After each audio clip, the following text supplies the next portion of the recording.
السلام عليكم ورحمة الله وبركاته. بسم الله والحمد لله والصلاة والسلام على حبيبنا وأسوتنا وقدوتنا وشفيعنا رسول الله صلى الله عليه وآله وسلم. 200 خطأ في العقيدة، ومن بين الأخطاء يا أحبابي تكفير المسلمين بغير حجة ولا برهان. نعرف بعد ما نصلي على النبي عليه الصلاة والسلام. من المخالفات يا أحبابي اللي انتشرت في الآونة الأخيرة انشغال بعض الشباب اللي لسه بيخطو خطواته الأولى في الالتزام، انشغاله بتكفير من حوله من المسلمين، ولا حول ولا قوة إلا بالله. وكان يجب على هذا الشاب أولا أن يشغل نفسه بنفسه، فيبدأ في حفظ القرآن ودراسة العلوم الشرعية والعمل بهذا العلم والعمل بالقرآن وإصلاح عيوب نفسه وتخليص قلبه من الأمراض، بدل ما ينشغل بعيوب الناس وينسى نفسه فيضيعها.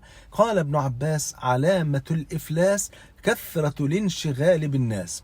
ومن المعلوم، وهنا الخطورة بقى حبايبي، من المعلوم ان الانسان لو القى كلمة الكفر على احد من المسلمين فهذا امر في غاية الخطورة، كما قال النبي صلى الله عليه وسلم كما عند البخاري ومسلم، قال صلى الله عليه وسلم: من قال لأخيه يا كافر فقد باء بها احدهما.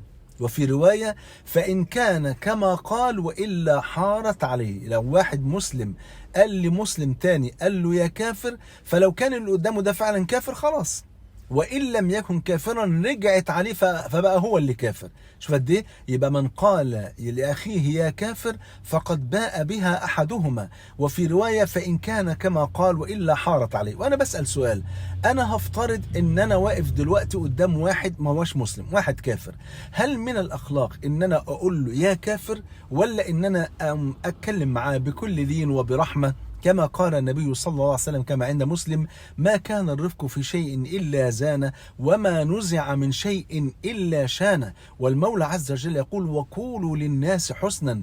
والنبي صلى الله عليه وسلم يقول: اتق الله حيثما كنت، وأتبع السيئة الحسنة تمحها، وخالق الناس بخلق حسن. كل الناس، المسلم والكافر. فالكافر لا نقول له يا كافر، ولكن ندعوه من الكفر إلى الإيمان، ويعني نحاول بقدر الإمكان أن نكون سببا في هدايته بالدعوة والموعظة الحسنة والكلمة الطيبة والبسمة الحانية والهدية، ليكون ذلك في ميزان حسناتنا. ولأن يهدي الله بك رجلا واحدا خير لك من حمر النعم. أسأل الله عز وجل أن يجمعني وإياكم مع سيد ولد آدم صلى الله عليه وسلم في الفردوس الأعلى. بحبكم في الله، والسلام عليكم ورحمة الله وبركاته.